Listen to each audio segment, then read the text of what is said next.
파산만 하면 인생이 리셋된다고 믿으시는 분들, 지금부터 제 말 아주 정확하게 들으셔야 합니다.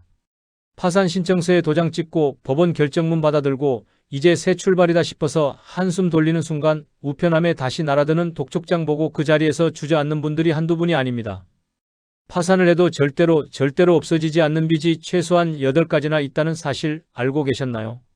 세금, 벌금, 양육비, 직원임금, 고의로 남에게 피해준 손해배상금, 이런 것들은 파산 법원이 면책 결정을 내려도 끝까지 따라옵니다.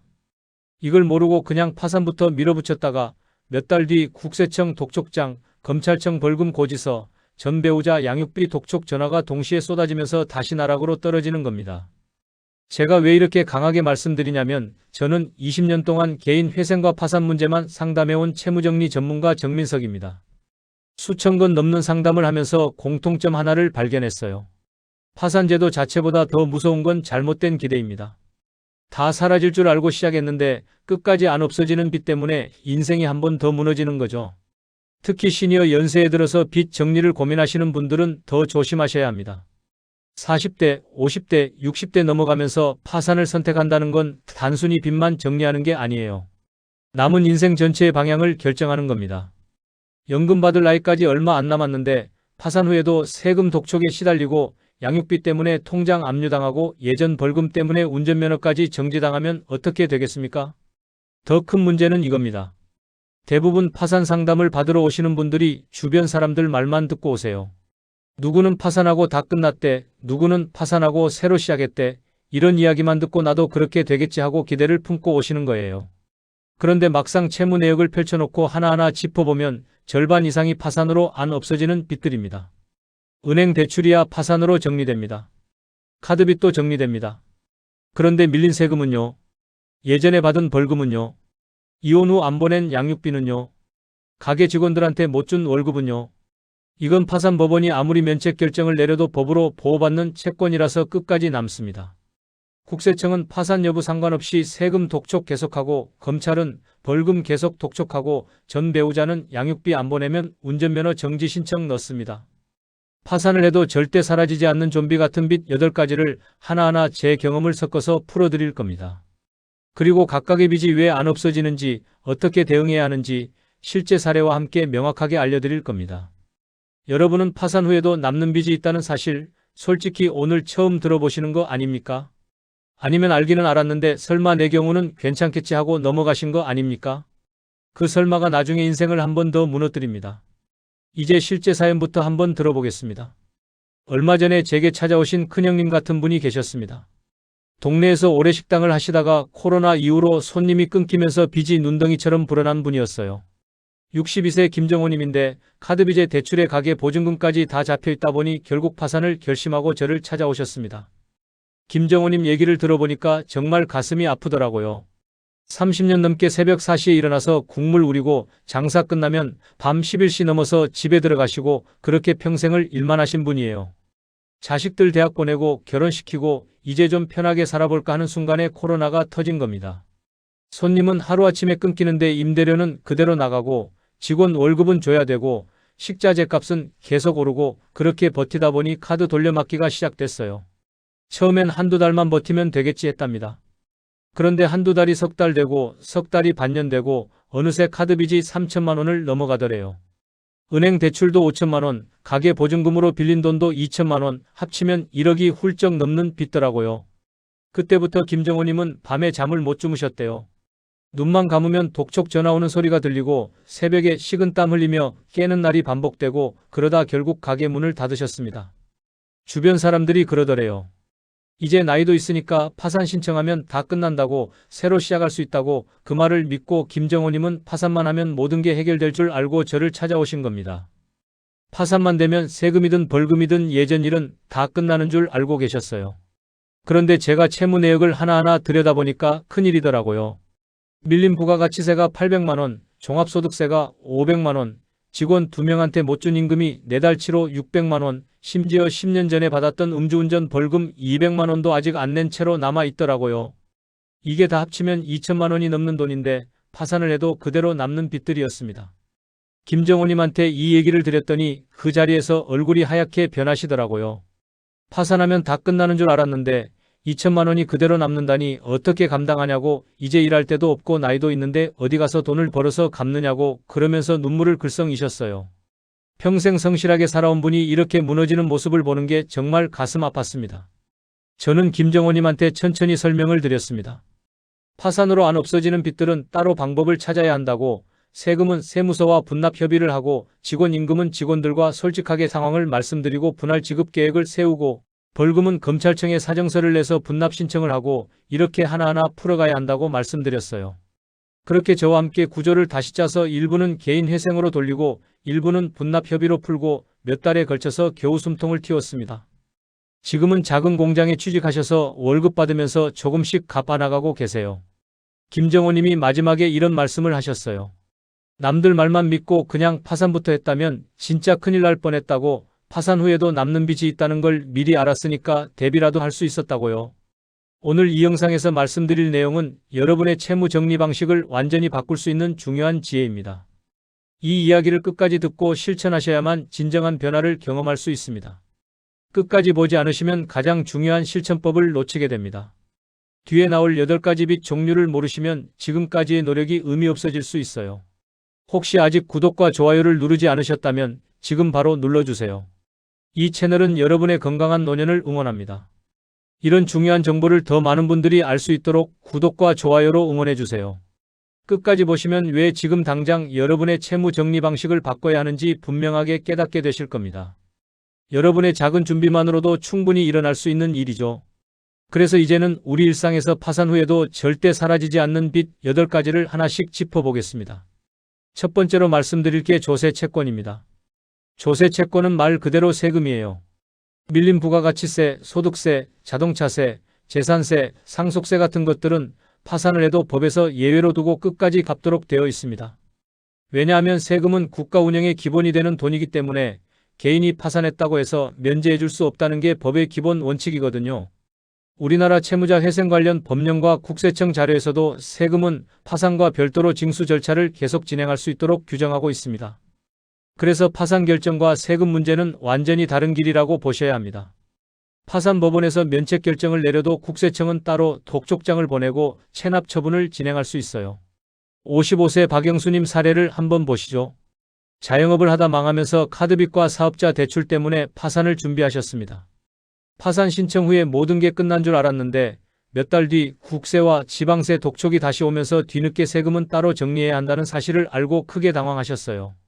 밀린 세금이 1천만 원이 넘었는데 이걸 한꺼번에 낼 방법이 없어서 결국 통장 압류까지 당하셨습니다. 그래서 파산을 고민 중이시라면 가장 먼저 최근 세금 내역을 떼어보셔야 합니다. 국세, 지방세, 체납 내역이 얼마나 되는지 확인하고 세무서와 분납이나 감액 가능성부터 먼저 상담하시는 게 좋습니다. 특히 세금이 전체 빚에서 차지하는 비중이 크다면 파산보다 개인 회생이 더 현실적인 경우가 많아요. 회생은 세금도 일부 조정이 가능하거든요. 여기서 주의하셔야 할 게 있어요. 세금은 시간이 지날수록 가산금이 붙고 압류로 이어질 수 있습니다. 그냥 시간이 지나면 알아서 없어지겠지 하고 방치하시면 나중에 통장, 집, 자동차까지 묶일 수 있다는 점을 꼭 기억하셔야 합니다. 세금은 소멸시효도 길어서 5년에서 10년까지 가기 때문에 결코 피할 수 없는 빚입니다. 여러분 빚 가운데 혹시 밀린 세금이 얼마나 되는지 한 번이라도 정확히 확인해 보신 적 있으신가요? 두 번째는 벌금과 과태료입니다. 법을 어겨서 생긴 벌금, 범칙금, 과태료는 파산으로 지워지지 않습니다. 폭행, 사기, 음주운전, 무면허 운전, 신호위반, 불법 주정차 같은 것들로 나온 벌금은 끝까지 따라오는 빚이에요. 이건 단순히 돈 문제가 아니라 법 위반에 대한 처벌이기 때문에 파산으로 면제받을 수 없다는 게 법원의 일관된 입장입니다. 법원 판례와 법무 관련 기관 자료를 보면 형사처벌에 따른 벌금과 과태료는 사회 질서를 지키기 위한 수단으로 보기 때문에 파산으로 없애는 것을 인정하지 않고 있습니다. 벌금을 파산으로 없앨 수 있다면 범죄를 저지르고도 책임을 회피할 수 있다는 논리가 되니까요. 48세 이상우님은 예전에 술자리에서 난 사건으로 벌금을 한번 받고 이후 사업이 기울면서 카드빚까지 겹쳤습니다. 빚이 버거워서 파산을 했는데 파산 후에 예전 벌금이 여전히 남아있다는 안내를 받고 다시 분납 계획을 세워야 했어요.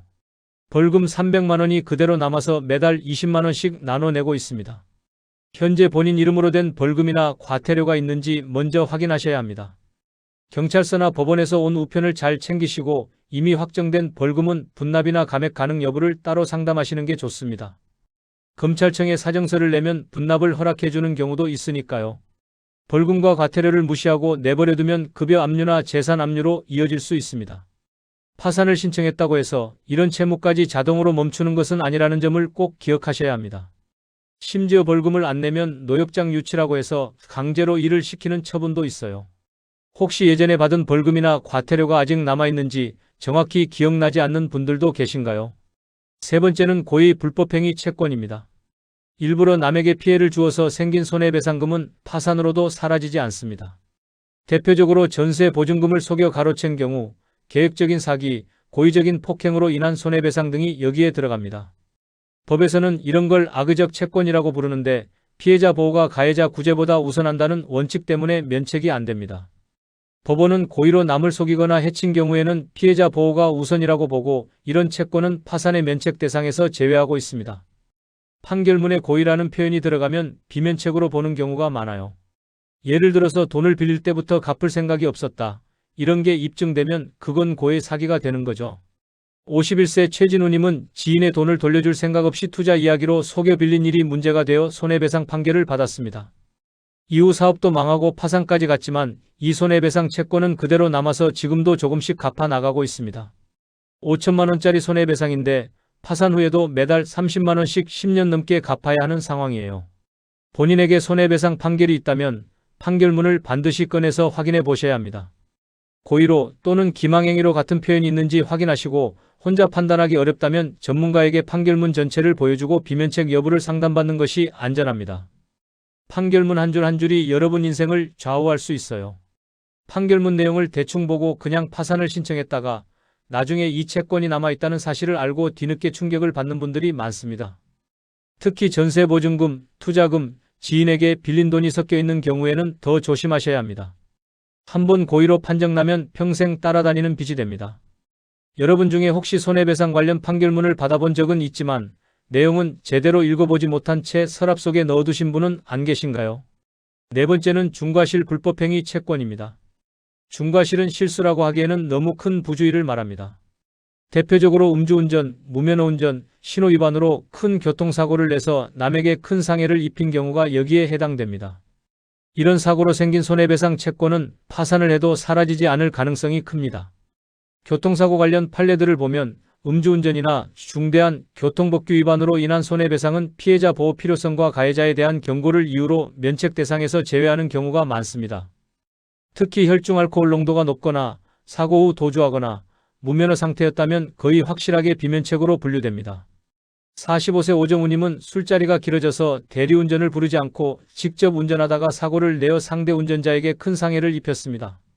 손해배상 판결이 난 뒤 사업까지 기울어 파산을 준비했지만 이 손해배상 채권은 끝까지 따라오게 되었죠. 1억 원짜리 손해배상인데 파산을 해도 그대로 남아서 지금도 매달 50만 원씩 갚고 있습니다. 과거 교통사고로 손해배상 판결을 받은 적이 있다면 그 사건이 단순 과실인지 중과실로 판단되었는지 판결문을 통해 확인하셔야 합니다. 필요한 경우 담당 변호인이나 전문가에게 판결문 해석을 부탁하는 것이 좋습니다. 판결문에 중과실이라는 단어가 있으면 거의 비면책이라고 보시면 됩니다. 교통사고는 시간이 지나면 잊혀진다고 생각하기 쉽지만 판결로 확정된 손해배상 채권은 아주 오래 남습니다. 단순 사고라고 생각하고 대수롭지 않게 여기다가 나중에 파산 과정에서 발목을 잡힐 수 있습니다. 특히 상대방이 크게 다친 사고는 절대 가볍게 넘어가지 않아요. 예전에 교통사고로 상대방과 합의를 보지 못한 채 재판으로 갔던 경험이 있으신 분들, 그 결과가 지금 내빚 구조에 어떤 영향을 주는지 한번 점검해 보시면 어떨까요? 다섯 번째는 임금, 퇴직금, 근로자 관련 채무입니다. 직원에게 주지 못한 월급, 퇴직금, 연차수당 등 근로자에게 지급해야 할 돈은 파산을 해도 책임이 사라지지 않습니다. 이 채무는 근로자의 생계와 직결되는 약자 보호 채권이라서 법이 아주 강하게 지키고 있어요. 근로자는 땀 흘려 일한 대가를 받을 권리가 있고 이건 사업주가 파산했다고 해서 포기할 수 없는 권리입니다. 근로기준 관련 법령과 회생제도 안내를 보면 임금과 퇴직금은 우선적으로 보호해야 할 채권으로 분류되고 파산 과정에서도 면책 대상에서 제외되는 경우가 많다고 나와 있습니다. 심지어 다른 채권자들보다 먼저 받을 권리도 있어요. 그만큼 법적으로 강력하게 보호받는 채권이라는 뜻입니다. 59세 정혜수님은 작은 공장을 운영하다 갑자기 일이 끊기면서 직원 3명의 임금을 몇 달씩 밀리게 되었습니다. 결국 공장은 문을 닫고 파산을 준비했지만 근로자 임금과 퇴직금은 끝까지 책임져야 한다는 설명을 듣고 직원들과 협의를 통해 분할 지급 계획을 다시 세웠습니다. 총 1,500만 원을 매달 30만 원씩 4년 넘게 갚고 있어요. 사업을 하셨던 분이라면 최근 몇 년 사이에 직원 임금을 제때 다 지급했는지 먼저 체크하셔야 합니다. 혹시 못 준 임금이 있다면 파산과 별개로 어떻게 해결할지 직원들과 솔직하게 상의하는 것이 필요합니다. 직원들도 생계가 걸린 문제라 합의를 안 해주면 고용노동부에 진정을 넣을 수도 있어요. 임금 채무를 제대로 정리하지 않고 파산만 끝내면 나중에 근로자가 체불임금 진정을 넣거나 소송을 제기할 수 있습니다. 그때 더 큰 갈등과 비용이 생길 수 있기 때문에 미리 정리하는 것이 훨씬 낫습니다. 특히 직원들과 관계가 안 좋아지면 나중에 재취업할 때도 문제가 될 수 있어요. 예전에 운영하던 가게나 사업장에서 혹시 임금을 제때 못 준 적이 있었는데 그냥 잊고 지내신 분들은 없으신가요? 6번째는 양육비 채권입니다. 이혼 후 자녀를 위해 지급해야 하는 양육비는 파산으로 없앨 수 있는 빚이 아닙니다. 이 돈은 전 배우자를 위한 돈이 아니라 자녀의 밥과 옷과 학비를 위한 최소한의 비용이기 때문입니다. 아이들은 부모가 파산했다고 해서 밥을 안 먹고 학교를 안 갈 수는 없잖아요. 가사 사건을 담당하는 법원과 관련 기관 안내에서도 양육비는 자녀의 생존권과 연결된 채권으로 보고 파산과 회생 절차에서 면책 대상에서 제외되는 경우가 많다고 설명합니다. 최근에는 양육비 미지급에 대한 제재도 점점 강해지고 있어서 운전면허 정지나 출국 금지 같은 조치까지 취해지고 있습니다. 50세 김수창님은 이혼 후 양육비를 매달 보내다가 사업이 어려워지면서 몇 달을 밀리게 되었습니다. 결국 전체 빚이 감당이 안 돼 파산을 신청했지만 양육비는 그대로 남아있다는 설명을 듣고 자녀를 생각하며 다시 분납 계획을 세웠습니다. 매달 40만 원씩 보내기로 했는데 안 보내면 운전면허가 정지된다는 얘기를 듣고 어떻게든 보내고 있어요. 양육비를 지급 중이거나 밀린 양육비가 있다면 파산과 상관없이 전 배우자와 상의해서 현실적인 지급 계획을 다시 세우는 것이 필요합니다. 급하게 다 없애려고 하기보다 적더라도 꾸준히 보내는 쪽이 훨씬 관계에도 도움이 됩니다. 아이들도 아빠가 노력하는 모습을 보면 이해해 줄 수 있어요. 양육비를 내지 않으면 최근에는 운전면허 정지나 출국 제한 같은 강한 제재가 가해질 수 있습니다. 파산을 했다고 해서 이런 조치가 자동으로 풀리는 것은 아닙니다. 양육비 문제는 법적으로도 점점 엄격해지고 있고 사회적으로도 비난받는 문제라서 피할 수가 없어요. 양육비 문제로 마음이 가장 무거우신 분들, 지금 내 소득에서 현실적으로 얼마까지는 꾸준히 보낼 수 있을지 한번 계산해 보신 적 있으신가요? 7번째는 악의의 채권자 목록 누락입니다. 파산 신청서에 써내는 채권자 목록에서 알고도 일부러 빼버린 빚은 비면책 채권이 됩니다. 여기서 악이라는 말은 나쁘다는 뜻이 아니라 알고 있었다는 뜻에 가깝습니다. 알고도 뺀 빚은 파산이 끝나도 그대로 따라온다는 이야기예요. 법원 입장에서는 채권자를 속인 거나 마찬가지라고 보는 거죠. 법원은 과거 판례에서 채무자가 채권의 존재를 알고 있었는지, 금액이 큰지, 예전 사건에서 같은 채권을 신고한 적이 있는지 등을 종합해 악의 누락 여부를 판단해 왔습니다. 특히 친한 지인이나 가족한테 빌린 돈을 일부러 안 쓰는 경우가 많은데 이게 나중에 발각되면 큰 문제가 됩니다.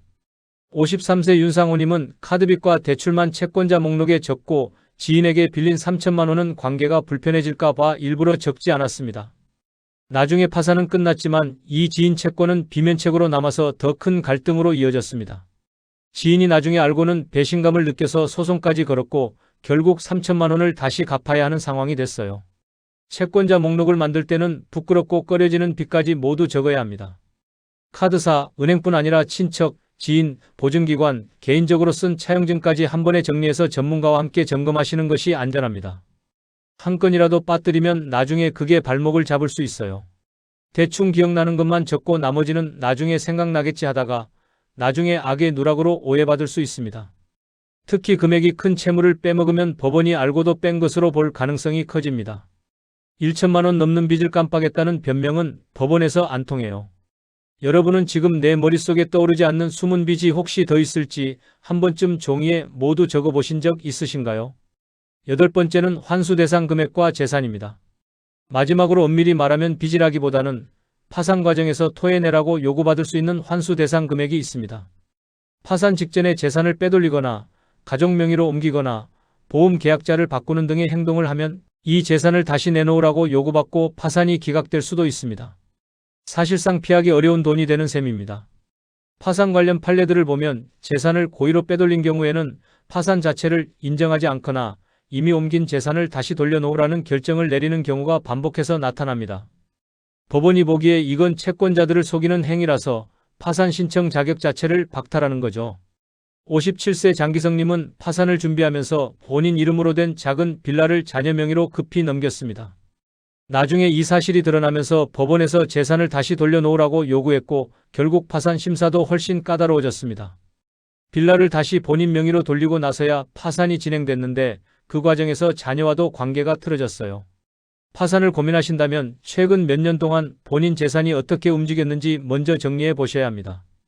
특히 집, 토지, 차량, 큰 금액의 예금, 보험, 퇴직금 같은 것들을 급하게 옮기거나 해지하시기 전에 꼭 전문가와 상의하시는 것이 좋습니다.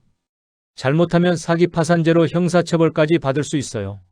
파산을 준비하면서 재산을 숨기거나 옮기면 잠깐은 마음이 편할지 몰라도 나중에 더 큰 불이익으로 돌아올 수 있습니다.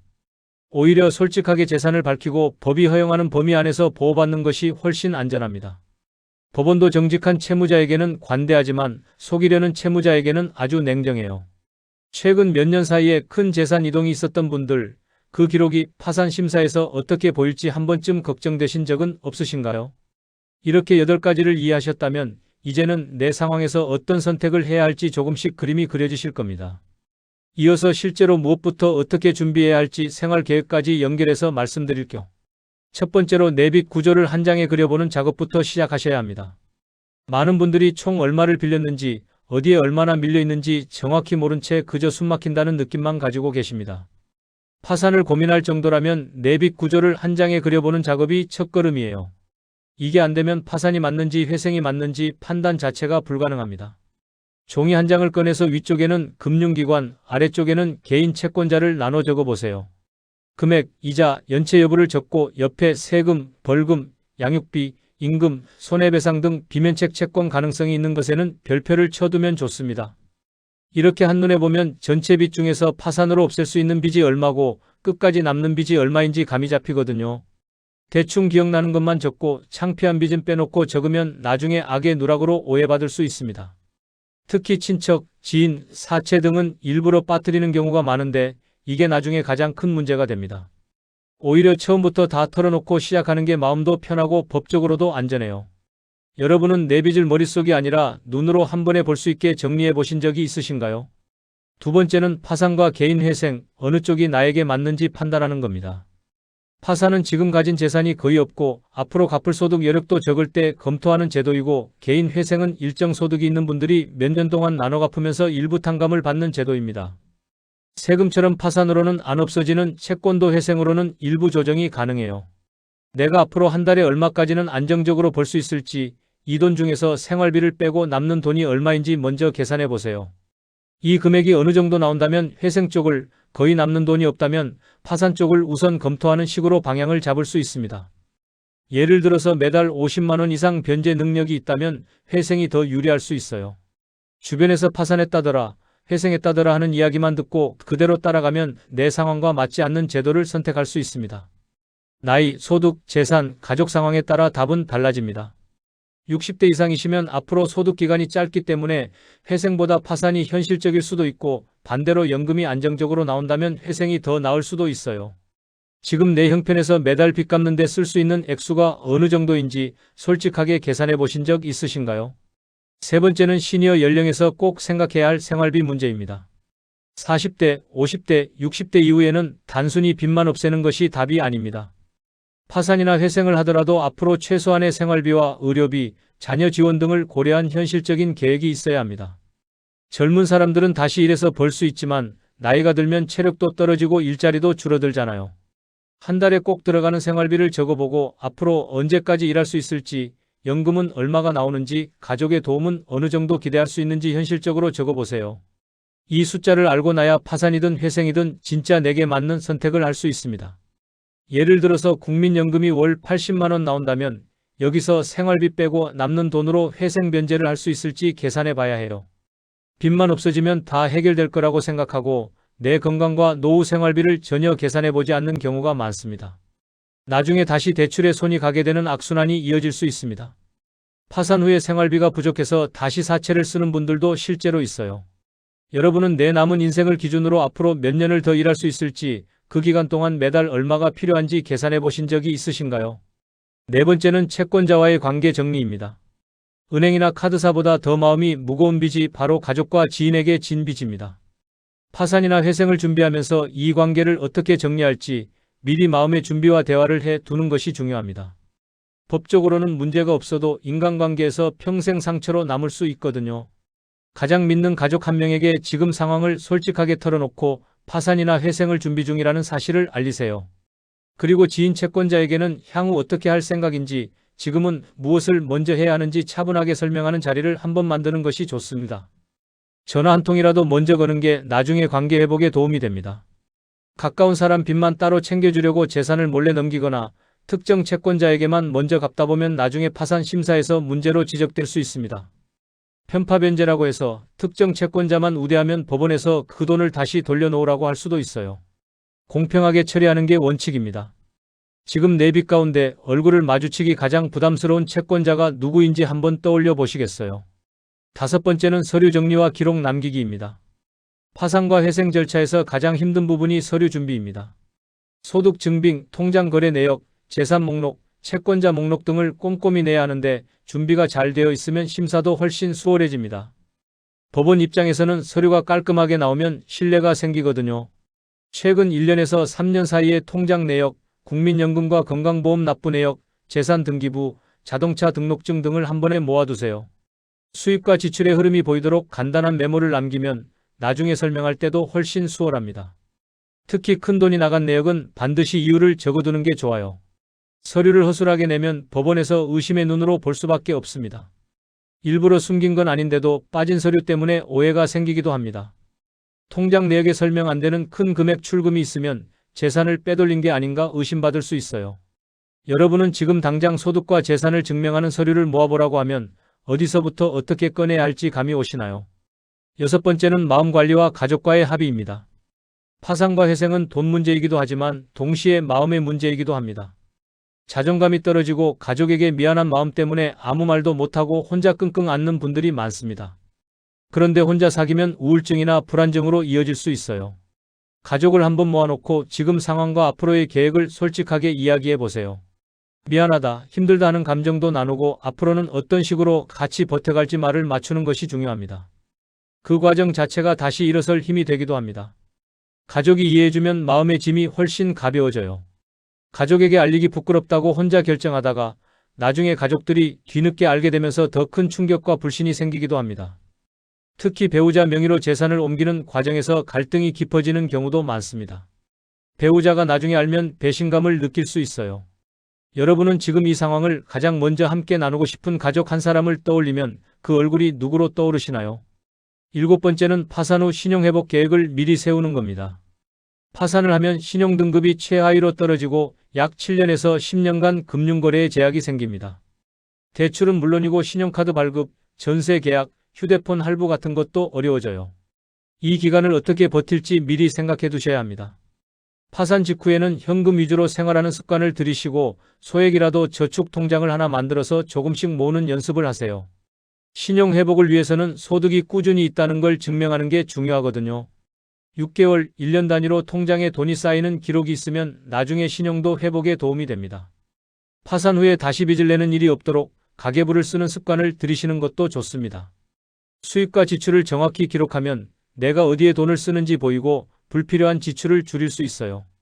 스마트폰 앱으로 간단하게라도 기록하시면 도움이 됩니다. 앞으로 5년, 10년 후에 내가 어떤 모습으로 살고 싶은지 그 그림을 한번 그려보신 적 있으신가요? 여덟 번째는 전문가 상담을 받는 겁니다. 파산과 회생은 법적으로 복잡한 절차라서 혼자 판단하기 어려운 부분이 많습니다. 인터넷에 떠도는 정보만 보고 따라하다가 잘못된 선택을 하는 경우가 많아요. 전문가 상담을 받으면 내 상황에 맞는 정확한 방향을 잡을 수 있습니다. 법률구조공단이나 대한법률구조공단 같은 곳에서는 소득이 일정 이하면 무료로 상담과 법률 지원을 받을 수 있습니다. 또 지역 법원에도 회생파산 상담센터가 있어서 간단한 상담은 무료로 받을 수 있어요. 돈이 없어서 상담을 못 받는다는 생각은 버리셔도 됩니다. 상담을 받을 때는 내 채무 내역, 소득 증빙, 재산 목록을 미리 준비해 가시면 훨씬 정확한 조언을 받을 수 있습니다. 그리고 여러 곳에서 상담을 받아보고 가장 신뢰가 가는 곳에서 진행하시는 것도 방법입니다. 한 군데 말만 듣고 결정하지 마세요. 마지막으로 마무리해서 오늘 내용 정리와 앞으로 실천할 한 가지를 함께 짚어보겠습니다. 오늘 저는 20년 동안 채무 정리를 하면서 느꼈던 가장 중요한 진실을 말씀드렸습니다. 파산을 한다고 해서 모든 빚이 깨끗이 사라지는 것은 아니라는 것, 오히려 세금, 벌금, 고의와 중과실로 인한 손해배상, 임금과 양육비, 악의로 누락된 채권, 그리고 환수 대상 재산처럼 절대 안 없어지는 빚과 돈이 있다는 것이었습니다. 잘못된 상식은 파산만 하면 새 인생이 열린다는 기대입니다. 주변에서 누구는 파산하고 다 끝났다더라, 이런 말만 듣고 나도 그렇게 되겠지 하는 막연한 기대를 품고 시작하시는 거예요. 그런데 올바른 관리는 내 빚 구조를 정확히 알고 어떤 빚은 파산으로 안 사라지는지, 어떤 빚은 회생으로 조정할 수 있는지를 차분히 따져보는 것에서 시작합니다. 잘못 관리하면 파산을 하고도 세금과 벌금, 양육비 독촉에 시달리며 더 깊은 절망에 빠질 수 있습니다. 파산 결정문을 받아들고 이제 끝났다고 안심하는 순간 국세청에서 세금 독촉장이 날아오고 검찰청에서 벌금 고지서가 오고 전 배우자한테서 양육비 독촉 전화가 오면 그 충격이 얼마나 크겠습니까? 그런 분들을 제가 정말 많이 봤습니다. 반대로 제대로 관리하면 힘들더라도 몇 년 안에 숨을 돌릴 수 있는 길이 열립니다. 파산으로 없앨 수 있는 빚과 없앨 수 없는 빚을 정확히 구분하고 없앨 수 없는 빚은 분납이나 감액 협의를 통해 현실적으로 풀어가고 파산이 아니라 회생이 더 유리하다면 과감하게 방향을 바꾸는 겁니다. 이렇게 하면 5년, 10년 후에는 다시 일어설 수 있어요. 오늘 당장 실천할 수 있는 한 가지를 꼽으라면 저는 이렇게 말씀드리고 싶습니다. 지금 이 영상을 다 보신 뒤에 종이 한 장을 꺼내서 내 빚을 전부 적어보는 것, 그리고 그 옆에 세금, 벌금, 양육비, 임금, 손해배상, 지인 채무 등으로 표시해보는 것입니다. 이것만 해도 내 상황이 훨씬 선명하게 보이기 시작합니다. 남은 인생을 지키느냐 아니면 한 번 더 알거지로 떨어지느냐를 가르는 내용이 될 겁니다. 파산 준비하시는 분들은 절대 놓치시면 안 되는 정보예요. 여러분의 구독과 좋아요, 알림 설정은 이런 현실적인 정보를 더 많은 분들이 제때 알 수 있게 만드는 가장 큰 힘입니다. 오늘 이야기 들으시면서 가장 마음에 남은 부분, 그리고 내 상황에서 제일 걱정되는 빚이 무엇인지 댓글로 나눠주시겠어요? 여러분의 댓글 하나하나가 같은 고민을 하시는 다른 분들에게도 큰 도움이 됩니다.